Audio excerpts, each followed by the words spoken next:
Let me start by asking what exactly you're announcing today. Trinity Exploration and Production are acquiring Bayfield Energy Limited via what we call a reverse takeover. Trinity's management team and board will take control of the combined portfolio going forward. We expect to create a large business. It will be the largest independent oil and gas company in Trinidad and Tobago, poised for future growth. And what does this announcement mean for Trinity? The combined entity, which is Trinity Exploration and Production, will have a diversified portfolio from a risk perspective. We'll be operating onshore Trinidad, offshore on the East Coast and on the West Coast in different geological plays, as we call it. We'll have a strong production profile, positive cash flows, and a sound balance sheet, which is some fundamental principles for any company, not just an oil and gas company. It gives us the ability to grow the business via M&A activity. The combined portfolio also has exploration upside, which we are focusing on. And through the AIM market, we have the ability to raise capital through deeper shareholders with deeper pockets, as we like to say. And just how important is this announcement for Trinidad and Tobago? It's just momentous. It'll be the first time in the history of Trinidad and Tobago that a local entity is listed on a major stock exchange.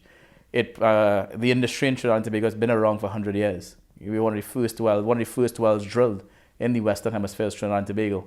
But we have not seen a Trinidad independent company that has come forward and listed on a major stock exchange. So it provides that, and it flies the Trinidad and Tobago colours on the AIM and hopefully in future on the main board. That's our ultimate objective. For the employees and staff, it gives them the opportunity for career development path throughout the organisation by building a diversified company. With an international base. What would you say is special about Trinidad and Tobago from an oil and gas perspective?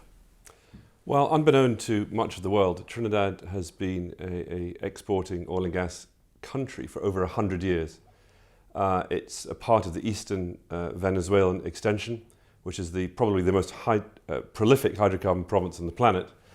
But over that 100 years, it's been dominated by majors, really only 4 or 5. So not only is it a prolific hydrocarbon basin, but many of the reserves that we see there are what we call stranded. They've been left behind by the major companies.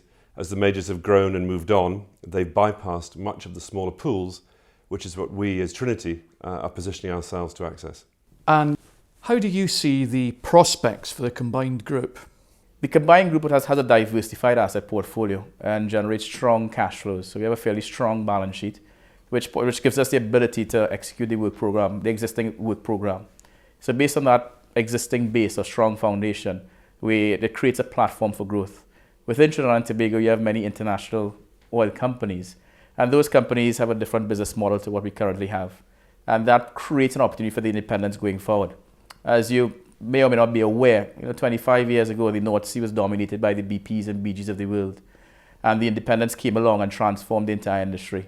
Trinity aspires to do the same thing for Trinidad and Tobago, and really want to be the first independent to create that space for the benefit of the country, to stimulate growth, increase production for all our stakeholders to benefit.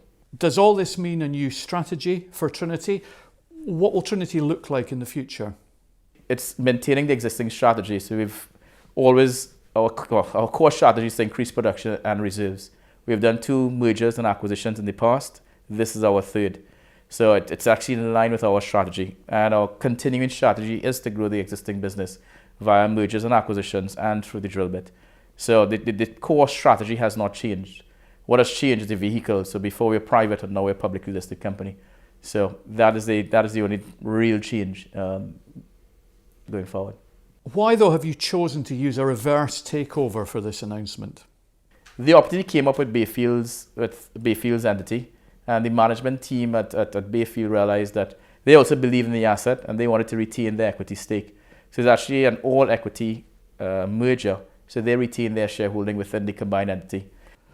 What do you think will be the immediate challenges for the group post-merger? Post-merger, people are always your biggest asset and sometimes the most difficult thing to manage. So really getting the people of Trinity to understand what our strategy is would be very important. So they're really spending time with our staff, and actually all stakeholders, not just the employees, but our communities which we operate, the government, the regulatory bodies, the Ministry of Energy and Energy Affairs, is important for them to really understand what we're doing. And once that is achieved, the actual typical transitional issues will become very easy to handle. Why are you doing this again after venture production? Well, venture is a similar story. It's about differentiation. At venture, we looked for the same sorts of things back in the late 90s of stranded reserves as majors moved on. In Trinidad, which is a place I was born and grew up and know intimately, not only from a technical perspective, but from a commercial one, we see the same set of conditions forming there, where the majors are still there, but beginning to exit perhaps, and that the stranded reserve base is exceptional. So like the venture model, it's all about excellence and top quality technical commercial work. So we are assembling a team with the guidance of Monty to access that stranded reserve. Turning to your role, how executive are you going to be as executive chairman? Well, obviously, I've been instrumental in putting this company together from the beginning, and what's important in startups and in taking companies forward is that the team is correct, both at the management level and the board. And I think we can clearly demonstrate at the board level we've got the right set of skills, operationally, financially, Monty with his audit background and strategic issues, combined with a very strong management team that give us all the strength we need at this point. But obviously, as we accelerate the growth of this company now by being a public business, we look together, Monty and I, to always review both the management team and the board team to make sure we have the skills that we can deliver on the business.